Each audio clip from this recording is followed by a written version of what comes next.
የኢትዮጵያ ተዋሕዶ ኦርቶዶክስ ቤተክርስቲያን ዛሬ ያለችበትን ሁኔታ በሚገባ የምታዩት ቢሆንም ይህ የጥፋት አካሄድ ሊያፈርሳት የደከመበት ሥራ የ2 ዓመት ወይም የ1 ዓመት ሥራ አይደለም። አሊያም በአንድ ጀንበር የተከናወነ ምግባረ ጥፋት አይደለም።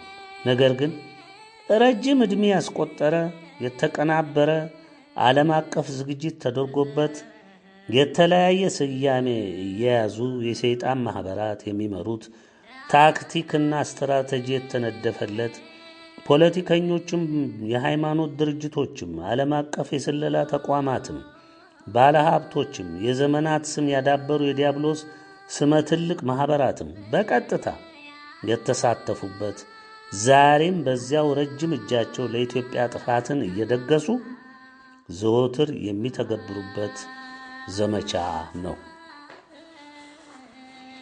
ቀደም በቀጥታ ሀገሪቱን በመውረር ከወራሪው ጋር የሃይማኖታቸውን አጀንዳ ያንጠለጠሉ ሰባኪዎች የጥፋት ዘራቸውን ይዘሩበት ነበር። ካቶሊኮች ካቶሊክ ሁን ከሚሉ ለዓላማቸው የሚስማማ ከሕዝብ ቋንቋ ጋር የተስማማ ኦርቶዶክስ መሰል ነገር ግን ተዋሕዶን የሚያጠፋ ቅባት ጸጋ ተሐድሶ በሚል ስልት ዋናው የክርስትና መሠረት በሆነው የሰሜኑ ክፍል እንዲሰርጽ አደረጉ። ያ ክፉ አረም በቅሎ ዛሬ የካቶሊኮችን ስውር ተልእኮ ያዘሉ ጳጳሳት፣ ካህናት፣ ዲያቆናት በግልጽ በተሐድሶ በቅባት ስም ወረሩ። ዛሬ በየትኛውም የተዋሕዶ ቤተ ክርስቲያን ውስጥ ቅባት ያልሆነ ተሐድሶ ያልሆነ ዘረኛ ያልሆነ መናፍቅ ያልሆነ ጉቦ ሰጥቶ ያልተሾመ ያልተቀጠረ ካህን፣ ዲያቆን፣ መምህር አታገኙ። በተለይ በድርጅት እየተደገፉ በቀጥታ ሊቅ፣ ርዕሰ ሊቃውንት፣ ጳጳስ፣ ቆሞስ፣ የደብር አስተዳዳሪ፣ መምህር ያልሆኑ አታገኙ። በትክክለኛ እምነቱና ክህነቱ የሚያገለግል አንድም ካህን ወይም ዲያቆን ወይም መምህር ወይም ሊቅ ወይም ርዕሰ ሊቃውንት በሉት ጳጳስ፣ ቆሞስ አታገኙም። ሁሉም በመንግሥት ይሁንታ በትእዛዝ በጉቦ የተመደቡ ናቸው። ሁሉም ደህንነቶች ናቸው፣ ካድሬዎች ናቸው።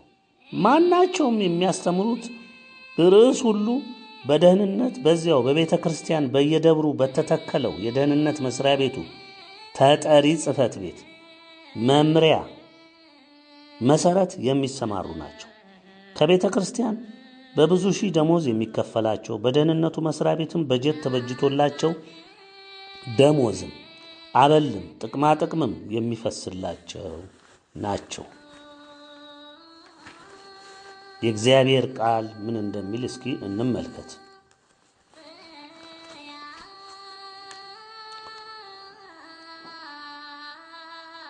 የመላው ዓለም ቃሉን ወደ ኋላ እናዘግየውና ኋላ ላይ እናነሳዋለን። የመላው ዓለም የእምነት ተቋሞችን ተመልከቱ።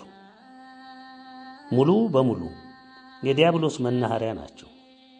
አፍርሶ ጠፍጥፎ በራሱ ድርሰት ቀርጾ የሰራቸው ናቸው። ወደ ሀገራችን ስትመጡ ቤተ ክርስቲያን የኢትዮጵያ ኦርቶዶክስ ተዋሕዶ ቤተ ክርስቲያን ምን ትመስላለች ብላችሁ አስቡ፣ ተመልከቱ። ግልጽና የማያሻማ የምናየው እውነት ምንድን ነው? ሰው የሚያየውን የሚሰማውን በእጁም የሚዳስሰውን እውነት መካድ አይገባውም። ይህን የሚያደርግ ሰው እውነትን በእርግጥ የማይፈልግ ሰው በራሱ የጠፋ ለዲያብሎስ ፈቃድ ያደረ በውሸት በቅጥፈት በማታለል በስስት በጥላቻ በንዋይ አፍቅሮት በነፍሰ ገዳይነት የተተበተበ ነው። ለእንደዚህ አይነት ሰው ስለ እውነት ስለ እምነት መመስከር መምከር ከንቱ ነው።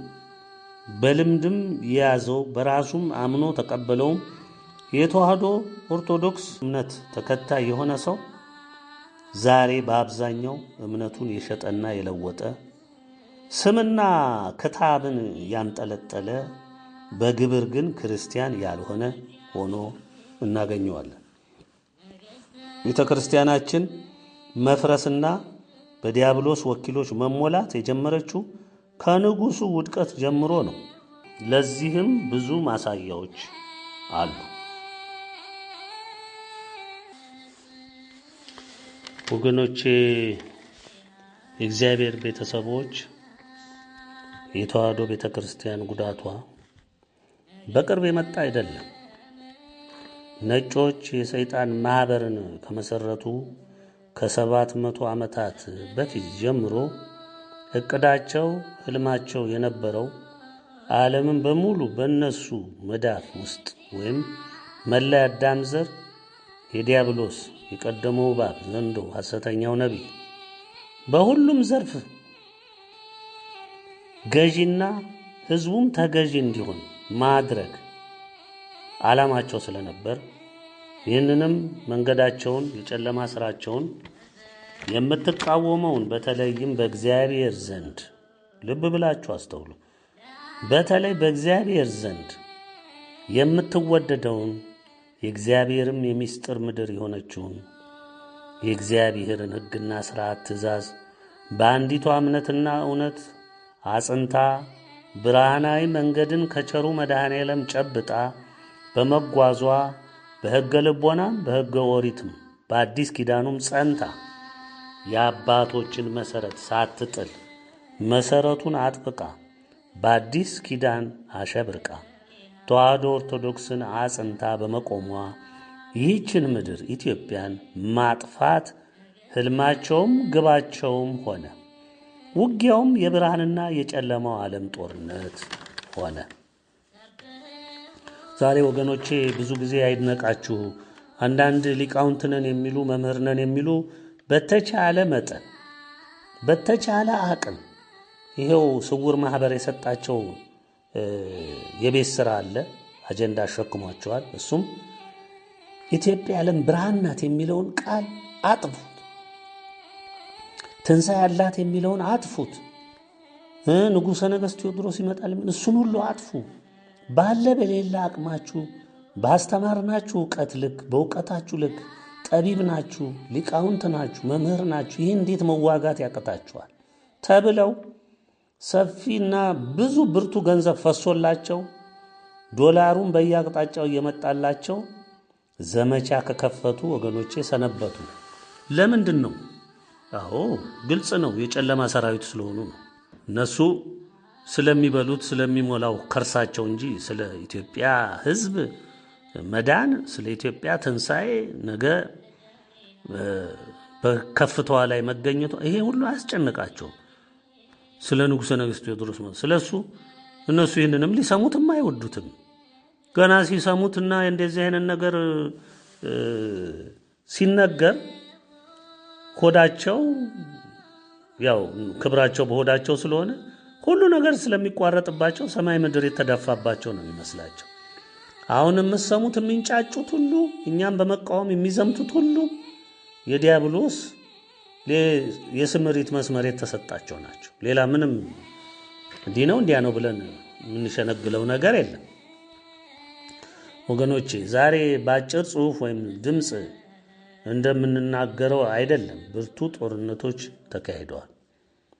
ቸሩ መድኃኔዓለም መድኃኒታችን ኢየሱስ ክርስቶስ የመሰረታት በደሙም ያነጻት አንዲት እምነት ተዋሕዶ ኦርቶዶክስን ስንመለከት ቢያንስ እስከ 451 ዓመተ ምህረት ድረስ አንዲት እምነት ተዋሕዶ ጸንታ ተጉዛ ነበር። ልብ በሉ 451 ዓመት ድረስ የቤተ ክርስቲያን መለያየት፣ መፈራገጥ ወይም መከፋፈል ምናምን የለም ነበር።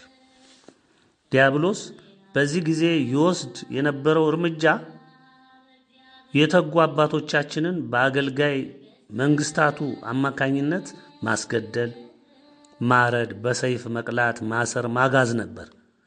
ይህ እርምጃው እውነትን አጸና እንጂ ጨለማውን ሊያነግስለት አልቻለም ነበር። በመሆኑም ስልቱን ቀየረ። ይኸውም እምነቷን ከውስጥ ሆኖ ማፍረስን፣ ከውጭም እንደቀደመው መግደል፣ ማጥፋትን፣ በተጣመር ማካሄድን መረጠ። ለዚህ የሚመቹትን ለመመልመል ወሰነ። በዚህ መሰረት ከእምነት ይልቅ በእውቀትና በጥበብ የሚገኘውን እምነት የሚሹ ዛሬ እንደምትሰሟቸው እንደ ሊቃውንቶቹ እንደ መምህሮቹ የሚሹ በፍልስፍና እውቀት እምነትን የሚተረጉሙ እነ እስላምም ከዚያም እነዚህ እስላም የካደ ነው። እዚህም ልትደምሩት አትችሉም። ያው ግን ከወንጌሉ ቆንጽለው ወጥተው ነው እነሱም ደግሞ ያንን ሰፊውን ክደት ያስፋፉት። እንግዲህ ካቶሊኮች ምን አደረጉ? ዝም ብሎ አይደለም ከሰማይ ዱብ ያሉት። ከዚህቹ ቤተክርስቲያን ከአንዲቷ ቤተክርስቲያን በ451 ዓመተ ምህረት ምን አደረጉ? እነ ሊዮንና ከዚያም እነ ንስጥሮስን አስነሱ። በዛ ውስጥ ካስነሱ በኋላ የሐሳብ ልዩነት የእምነት ልዩነት መጣ። ከዚያ ጊዜ ጀምሮ አንዲቷ ተዋህዶ እምነት ተከፈለች። ኩትልክና መሰረቱን ጣለ። ቤተክርስቲያን ወደ ሁለት ወንበር ተከፈለች። የሮሙ መንበረ ጴጥሮስ ወይም የካቶሊኮች መሰረት ዛሬ ያለው፣ ሌላኛው በግብጽ መንበረ ማርቆስ የተዋህዶች ዋነኛው መሰረት ሆነ። ጌታ የተከላት እምነት ማለት ነው በመንበረ ማርቆስ። ከዚህ በኋላ ወገኖቼ የጨለማና የብርሃን ውጊያው ምድርን ሸፈነ። ብዙ የእግዚአብሔር ሕዝቦች በታላቅ ተጋድሎ በሰማዕትነት አለፉ። እውነትን እንደ አባታቸው ቸሩ መድኃኔዓለም አጸኑ። ሃይማኖተ አበውን ብትመለከቱ ለተዋህዶ ኦርቶዶክስ እምነት የተከፈለውን ውድ ዋጋ ስንት ጀግኖች የተዋህዶ አርበኞች በዚህ ተጋድሎ ውስጥ እንዳለፉ በሚገባ ልትረዱ ስለምትችሉ እሱን ብትመለከቱት መልካም ነው። ኢትዮጵያ ለሁሉም ኢላማ የሆነችው ለምንድን ነው የሚለው ዋናው ነጥብ የእግዚአብሔር እውነት የሆነውን አንዲቷን ተዋህዶ ኦርቶዶክስ እምነት ሳትቀንስ፣ ሳትበርዝ፣ ሳትከልስ፣ ሳታሻሽል፣ ሳትጨምር እንደ ቸሩ መድኃኔዓለም ፈቃድ ብርሃኑን አጽንታ በመጓዟ ብቻና ብቻ ነው። በካቶሊኮች በመናፍቃን የሚመራው ዓለም በቅኝ መግዛት ሰበብ በጣሊያን ትከሻ ለዘመቻ ሲመጣ ይህ የቅርቡ ነው። መርቃ ባርካ የላከችው ካቶሊክ ነበረች። ቀድሞ የተካሄዱ የጣሊያኖች፣ የእንግሊዞችም፣ የግብጾችም፣ የቱርኮችም፣ የፖርቹጋሎችም፣ የድርቡሾችም ቅኝታቸው ካቶሊክን መትከል፣ ምንፍቅናን መትከል፣ እስልምናን መትከል ነበር። እንግዲህ ታሪኩ ረጅም ስለሆነ የምትከታተሉን የምንመክራችሁ የአባቶቻችሁን ተጋድሎ ወደ ኋላ መለስ ብላችሁ እውነተኛ መጽሐፍትን በዋቤነት ብትመለከቱ መልካም ነው እንላለን። ካቶሊክ 1500 ዓመታት በላይ በተዋህዶ ኦርቶዶክስ እምነታችን ላይ ዘመቻ አካሄዳለች። ብዙ አባቶቻችንን በአውሮፓ ነገስታት ተመክታ አስፈጅታለች፣ ጨርሳለች፣ ገላለች።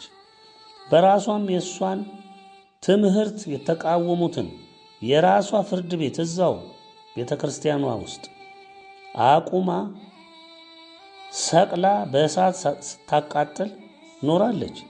ከዚህችው ካቶሊክ እርጉም ማህፀን ናሪዮስን የመሳሰሉ ካዲዎች ወልዳለች። እጅግ ብዙ አጥፊ ካቶሊኮች ምድርን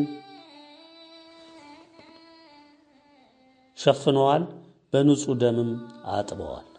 ከነሱ የተረገመ ማህፀን መናፍቃን ተወልደው ከመናፍቃን ማህፀን ደግሞ እንዲሁም እንደ አሜባ የተባዙ ብዙ የመናፍቃን ድርጅቶች ተፈልፍለዋል። ይህ ደግሞ አይካድም። ዛሬ ራሳችሁም የምታዩትና የምትመሰክሩት ነው። ማን ነው ይህንን ሁሉ መናፍቅ መንጋ በሺህ የሚቆጠር የፈለፈለው? ከማን ማህፀን ወጣ? ከካቶሊክ። ካቶሊኮች ውስጥ ጥቂት ሰው አይደለም የተሳሳተው። ሁሉም ካቶሊክ መርሁ ነው። በዚህ መርህ ነው አምኖ የሚጓዘው። ወደ ቅርቡ እንምጣና ጣሊያን ኢትዮጵያን ስትወር የኢትዮጵያ ንጉሥ ጃንሆይ የተሰደዱት ወደ እንግሊዝ እንደነበር ሁላችሁም የምታውቁት ነው። ታሪኩን የምትከታተሉ ካላችሁ ጃንሆይ የቤተ ክርስቲያን ተቆርቋሪ ቢመስሉም ስለ ሀገራቸውም የተዋጉ ቢመስሉም በእምነታቸው ግን የስውር ማህበሩ አባል ሆነው ነበር። በንግሥት ኤልሳቤጥ በኩል መልምሎ ገንዘቡ ያደረጋቸው የሰይጣን ማህበሩ ነበር። በቤተ ክርስቲያን ጥፋት እሳቸውም አስተዋጽኦ አድርገዋል። በእርግጥ ብዙን የአገሪቱ የእውቀት መሰረት ቤተ ክርስቲያን በመሆኗ በቅንነት በታማኝነት በተዋህዶነታቸው የጸኑ አባቶቻችን የበዙ ቢሆንም በሕግ ተፈቅዶላቸው ካቶሊኮችም በመላ አገሪቱ የተስፋፉ ሆኑ። መርዛቸውንም ረጩ። ዛሬ አልፈው ተርፈው ቤተ ክርስቲያናችንን ሽባ አደረጉ። ይህም ለዚህ በጃንሆይ ዘመን ነው ፈቃድ ያገኙት። መናፍቃንም እንዲሁ በሕግ ተፈቅዶላቸው ተተክለዋል። መቼ? በጃንሆይ ዘመን። ወደ ኋላ እስላምም እድሉን አግኝቶ ተስፋፍቷል በዛው በጃንሆይ ዘመን። ቤተ ክርስቲያን መናድ የጀመረችው ድንገት ዛሬ አይደለም። ብዙ ዘመናትን ፈጅቷል። ዛሬ ያለው ትውልድ በመቶዎች ዓመታት የተቆጠሩትን መሰረታቸውን ከኔፍሊሞች አገር ከአውሮፓ ኋላም ከአሜሪካ እንዲሁም ለረጅም ዘመን ከአረቡ ዓለም ተቀናብረውና ተደራጅተው ያጋኑንቱን ማህበር መስርተዋል። ስውሩ የሰይጣን ማህበር ባልተቋረጠ ተሳትፎ ዓለምን ጨብጦ ፖለቲካውን፣ ወታደራዊ ኃይሉን፣ ኢኮኖሚውን ሙሉ በሙሉ ተቆጣጥሮት ዘልቋል። ዛሬም ውጊያው አዘምኖታል። በኢትዮጵያ ሀገራችን በአባቶቻችን በተገነባው የተዋህዶ እምነታችን ላይ የተጠና ታክቲክ፣ ስትራቴጂ የተነደፈለት ያልተቋረጠ ዘመቻ ተከናውኗል። በዚሁ ስውር ማህበር ዲያብሎስ ባቆመው የኢትዮጵያ በእግዚአብሔር መወደድ መመረጥና በፍቅሩ በመታየቷ የከፋ ጠላትነትን በማብቀሉ ዘመቻ ሁሉ ኢትዮጵያን ማጥፋት ሆኗል። የዘመናት ቅኝቱ ሁሉ ኢትዮጵያና ተዋህዶን ማጥፋት ህልሙና ቅዠት ሆኖ ዘለቀ። ብዙዎች የአሁን ትውልዶች ወደ አባቶቻቸው የእምነት ተጋድሎ የመመልከት ታሪኩንና ሚስጥሩን መረዳት ፍላጎቱ ስለሌላቸው በኢትዮጵያ ላይ የሚፈሰው ዘመቻ የትላንት ክስተት እየመሰላቸው የጠፉበትን ውሉን ለመጨበጥ ተቸግረው ይታያሉ። በቀላሉም አሁን በቅለው በካቶሊኮች በመናፍቃን የትምህርት ቅኝት ተቀርጸው ትውልዱን ከአባቶቹ እምነት አውጥተው የፍልስፍናና የእውቀት እምነት ተከታይ አድርገውት የልማድ ልብስ አጥልቀውለት የማይሰማ የማይለማ የማይመከር ፈቅዶ የደነቆረ ትውልድ አድርገውታል። ወገኖቼ በራሳቸው በንጉሱ ዘመን እየተመረቁ የተከፈቱ የካቶሊኮች ተቋማት ዛሬ የምናያቸው ናቸው። ንጉሱ በአምልኮ ባዕድም በብሸፍቱ በደብረ ዘይት ሆራ ወንዝ ላይ በገፈርሳ ወንዝ ግድብ ላይ የተለያየ መስዋዕት ያቀርቡ ነበር። እንግዲህ ቤተ ክርስቲያናችን መውደቅና መፍረስ የጀመረችው ከመቼ ጀምሮ ነው ወገኖቼ? ከንጉሱ ውድቀት ጀምሮ ነው። ንጉሱ ቤተ ክርስቲያንን የቅርቡ ታሪክ ነው። የንጉሱ የቅርቡ ታሪክ ነው። ቀደም 1500 ዘመን ያስቆጠረውማ ስንት ነገስታቶች ስንት የካቶሊክ ምልምሎች ስንት ህዝብ አጥፍተዋል። በኢትዮጵያም ላይ በተለያየ ጊዜና ወቅት እየመጡ ሀገራችን ላይ ካቶሊክነትን ለማስረጽ ምንፍቅናን ለማስረጽ እስልምናን ለማስረጽ ብዙ ተጋድሎ ተደርጓል። ብዙ ወገኖቻችንም ሰማዕት ሆነዋል። የቅርቡን ነው እያነሳሁላችሁ ያለሁት ንጉሱን አሁን የጃንሆይን ማለት ነው። ሄደው ካቶሊክን እየመረቁ ቤተ ክርስቲያኗን እየመረቁ ትምህርት ቤቷን እየመረቁ የሉተራኑንም እንዲሁ እየመረቁ የመካነ ኢየሱሶችንም ሄደው እየመረቁ ራሳቸው ናቸው ያስጀመሩት። ግን ከንጉሱ ውድቀት ጀምሮ ደግሞ ያለውን እንየው። ለዚህም ብዙ ማሳያዎች አሉ። ከንጉሱ መውደቅ ጀምሮ የነበረውን ስርዓት አፍርሶ ሶሻሊዝምን ያነገሰ ወታደራዊ አገዛዝ ሲሰፍን ወዲያው መውሰድ የጀመረው እርምጃ ፓትርያርክ ቴዎፍሎስን በማሰር መንበረ ጸባዖት ሥላሴን ቤተክርስቲያንን የኛም ቤተክርስቲያን በመዝጋት ሌሎችንም እንዲሁ ሽባ በማድረግ ምዕመኑንም ወደ ቤተክርስቲያን እንዳይሄድ የተለያየ ስነ ልቦናዊ ተጽዕኖ የኃይልም እርምጃ በመፍጠር ቀይ ሽብር ነጭ ሽብር በሚል የፍጅትና የእልቂት ምግባሩን በማንገስ ወጣቱን እንኳን ቤተክርስቲያን ሊሄድ ሲገኝ ታፍሶ ለእስር ለግድያ ለጦር ግዳጅ በማስገደድ ከፊሉንም በመግደል ከፊሉንም ወደ ማሰልጠኛ በመላክ ቤተሰብን ልጁን እንዳይከላከል በማስገደድ ከእጁ እየነጠቀ ሴትንም ወንድንም አፍሶ በማጎር አድሃሪ የሚል የቀደሙ አድሃሪዎች ከበርቴዎች ምናምን እያለ ይህንን መፈክር አንግሶ የተቃወሙትን በማሰር በመግደል ፍጹም ፍርሃትን ሊያነግስ ቻለ። ልጁን ቀበሌ ስብሰባ የማይልክ ሴቷንም ወንዱንም የት አደራችሁ የት ዋላችሁ የሚለውን ወላጅ በሙሉ እያሳደደ በመግደል አንተ እኩልነትን የማትፈቅድ አድሃሪ በሚል በማሰር ሁሉንም ወጣት ዱርዬ፣ አመንዛሪ፣ ሱሰኛ፣ የሱ ካድሬ፣ ውሸታም፣ ቦዘኔ አድርጎት አረፈ። ይኸው እንግዲህ ዛሬ ለምታዩት መሰረት ዋናው የዚህ ትውልድ መጥፋት መሰረት የጣለው ደግሞ አንድ ዋናው ደርግ ነው። የደርግ መንግስት ትምህርት ፈጽሞ እንዲበላሽ ተደረገ። የጃንሆይ ጊዜ ትምህርት ይሻላል በማስተማር ስልቱ፣ ግን በደርግ ፍጹም ሽባ ተደረገ። ካድሬ ነገሰበት። በቃ በሄዳችሁበት ሁሉ ካድሬ ሰባኪ ነው፣ ዳይሬክተሩ ካድሬ ነው፣ አስተማሪው ካድሬ ነው። ዕውቀት መለኪያነቱ ቀረ። በቃ የሚፈለፈለው ወጣት በሙሉ የደነበሸ ትውልድ ሆነ። በቤተ ክርስቲያን የነበሩ የኔታ ትምህርት ቤቶች እንዲጠፉ ፈጽሞ እንዲወገዱ ነው የተደረገው። በምትኩሳ መዋዕለ ሕፃናት የሚል የነጭ ባህል መጠፍጠፊያ ተሰራ። በዚህ እንግዲህ ብዙ የአገር የእምነት የኢኮኖሚ ጥፋት የህዝብ እልቂት የእምነታችን መሰረት መናድ ተከሰተ። አባቶች እናቶች በፍርሃት ቤታቸው ንብረታቸው በመወረሱ ተሸማቀቁ፣ በፍርሃት ተዋጡ።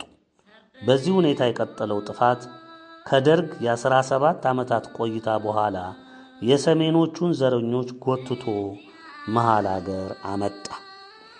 የወንበር ጦርነቱን ወያኔዎች አሸንፈው መሃል ከተማ ገቡ። ኤርትራም ሻቢያ በሚባል አገር በታኝ ተገነጠለች። የወያኔና የሻቢያ ጥምረት ውጤቱም ታየ። ብዙ ለሀገራቸው አንድነትና ለኢትዮጵያዊነት የቆሙ ወታደሮች በእነዚሁ ኃይሎች ፈራረሱ፣ አለቁ። እነሱ በደረሱበት ሁሉ ቤተክርስቲያን ተመታች፣ ገዳሞችም ተጎዱ። የዘር ሰራዊት የሰሜኑ የትግሬው ሰራዊት ኢትዮጵያ ተቆጣጠረ። ዘረኝነትን ያነገሰ ህገ መንግስት አቆመ። ያንንም ተገበረው። ለ28 ዓመታት በዘረኝነት አገዛዝ አገሪቱን፣ እምነቷን፣ ሀብቷን፣ የህዝቡን አንድነት አፈራርሶ አንድነት፣ ኢትዮጵያዊነት፣ ተዋህዶ እምነት በግልጽም በስውርም እንዲጠፉ መሰራት ተጀመረ። ለ28 ዓመታትም ተካሄደ። በ28 ዓመታት ሰው በዘሩ እየተለካ ያለቀበት፣ በተለይ አማራው እንዲጠፋ ከፍተኛ ሥራ የተሰራበት ዘመን ሆነ። ዘረኝነቱ ተስፋፍቶ ከመምህሩ ደቀ መዝሙሩ እንደሚባል ከወያኔ የባሰ ዘረኝነትም በኦሮሞ ህዝቦች ውስጥ በተለይ ተማርኩ ፊደል ቆጥር ያለው አውቅ ያለው በሚለው ውስጥ ነገሰ። ታዲያ ወያኔ በቤተ ክርስቲያናችን ላይ የመዝጋትን ስልት መጠቀም አልፈለገም። ደርግ እንዳደረገው እንደዚያ ሊያደርግ አልፈለገም። ያደረገው የተዘጋውን በመክፈት የክርስቲያኑን ህዝብ ልብ ድጋፍ ለማግኘት ሞከረ። ይህንንም ስልት ነድፎ ተንቀሳቀሰበት። በዚያው አስከትሎ ቀድሞም የነ አሜሪካንና የነ እንግሊዝን የአረቦችን አጀንዳ በጉያው የሸከፈና ዓለም አቀፍ ኢትዮጵያን በዘመናዊነትና በስልጣኔ ስም በእድገት ስም የሚያጠፉበትን ስልት አስጀማሪ ሆኖ ቀረበ።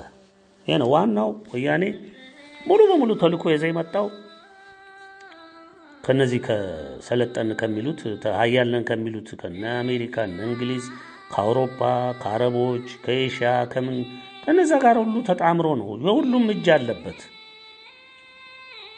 የሚመራቸው ዲያብሎስ ስለሆነ መጪውን ጊዜ የኢትዮጵያን ዕጣ ፈንታ በተለያየ መልኩ ዲያብሎስ ሲገልጽላቸው ስለኖረ ኢትዮጵያ ካመለጠች ከእጃቸው የነሱ መፈጸሚያ እንደሚሆን ያውቁታል። እኛ ደረስንበት ሰዓት ደረሰች እንጂ መጥፋት የነበረባት በፊት ከስንት ሺህ ዓመት በፊት ነው መጥፋት የነበረባት። አልሆነም። የመጀመሪያ እርምጃው ቤተክርስቲያንና የሲኖዶስ መተዳደሪያን ማፍረስና በካቶሊክ ሕግ መተካትን ዋናው ዕቅድ ስለነበር የወያኔ ይህንን ለመፈጸም የፓትርያርኩን ስፍራ መቆጣጠር ዋናው አጀንዳ ሆነ። አቡነ መርቆሪዎስ ፓትርያርክ ነበሩና እሳቸውን ማባረርና የራሳቸውን ሰው በምርጫ ስም መተካት እንዳለባቸው ስላመኑ መርቆሪዎስ በኬንያ በኩል እንዲባረሩ ተደረገ። በእርግጥ እሳቸው ያው ስላስፈራሯቸው እንገሎታለን፣ እናጠፋዎታለን፣ እናስሮታለን ስላሏቸው ያው ያላቸውን አማራጭ መሸሽ መሰደድ ነው ብለው በዛ አምነው ሄዱ። በእርግጥ መርቆሪዎስ ወስነው አልሄድም፣ አገሬን ጥየትም አልሄድም፣ እናት ቤተክርስቲያኔን ተዋሕዶ ኦርቶዶክስን ጥየትም አልሄድም፣ እንደ አባቶቼ እንዳለፉት ጀግኖች እኔም ሰማዕትነትን እቀበላለሁ፣ ቢያስሩኝ እታሰራለሁ፣ ቢገሉኝ እገደላለሁ፣ ቴዎፍሎስን እንደገደሉ ማለት ነው ብለው ሰማዕትነትን ቢቀበሉ ኖሮ ሂደቱ አትጠራጠሩ ወገኖቼ ሌላ መልክ በያዘ ነበር። ዛሬ የምናየው መልክ አይሆንም ነበር። በምትኩ ስልጡኑ የሰለጠኑ በደንብ ሰልጥኖ በካቶሊኮች ስልጠናና ምክር ይሁንታም የተሰጠው አባ ጳውሎስ ከአሜሪካ በሮ አዲስ አበባ ተገኘ። በድርጅት አሰራር ሌላ ፓትርያርክ ይመረጥ ተባለና የጳጳሳቱ እጅ በስልት ተጠምዝዞ በውሸት ምርጫ አባ ጳውሎስ ተመረጠ። ቦታውን ያዘ። ዲያብሎስ ወኪሉን አባ ጳውሎስን አስቀመጠ። ቀደም በደርግ በኃይል ስትዘጋ የነበረችው ቤተክርስቲያናችን በመዝጋት ማጥፋት እንደማይቻል ወያኔዎች ቀድመው ስለተረዱ ዓለም አቀፉ ጠላትም ወይም ስውር ማህበሩም ይህን እውነት ስላስጨበጣቸው በኃይል ቢዘጋ ምዕመኑ በቀጥታ አምጾ ሌላ አደጋ እንደሚያስከትል ስለተረዱት በውስጥ ገብቶ ማፈራረስና የራሳቸውን ሰው በሂደት ማስቀመጥ የሚበጅ ዘዴ መሆኑን ታመነበት። የመጀመሪያ የማፍረስ ሥራ የተጀመረው ሕገ ሲኖዶሱን የቀደመውን የአባቶቻችንን ሕግ ማፍረስና በአማርኛ የተጻፈ የካቶሊክን ሕግ ማስቀመጥ ሆነ። ያንንም በተሳካ ሁኔታ ለሆዳቸው በተገዙ 33 ጳጳሳት ፊርማ ጸደቀ። አባ ጳውሎስ የእግዚአብሔር መንፈስ ቅዱስን መሪነትና ቦታ ተክተው ጣዖት ሆነው በወንበሩ ላይ ተቀመጡ።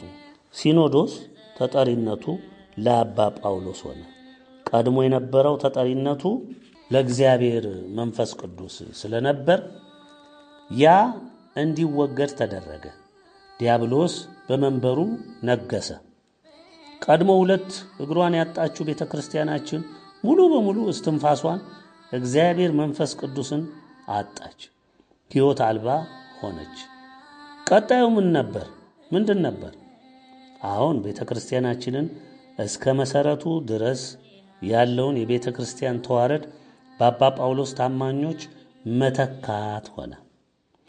ለሰፊው ጥፋት ቤተክርስቲያናችን በሯ ሁሉ ክፍት ተደረገ። የወያኔ የፖለቲካ መዋቅር፣ የደህንነት መዋቅር፣ የካድሬ ስብስብ በውስጧ በተለያየ ደረጃ በአገልጋይነት ስም እንዲተከሉ ተደረገ።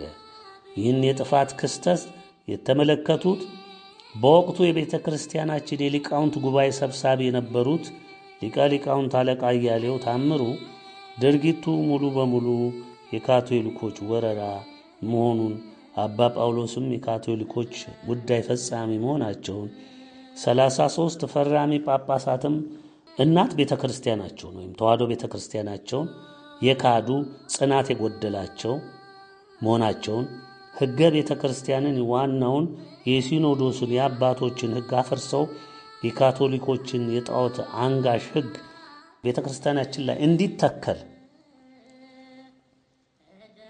አደረጉ።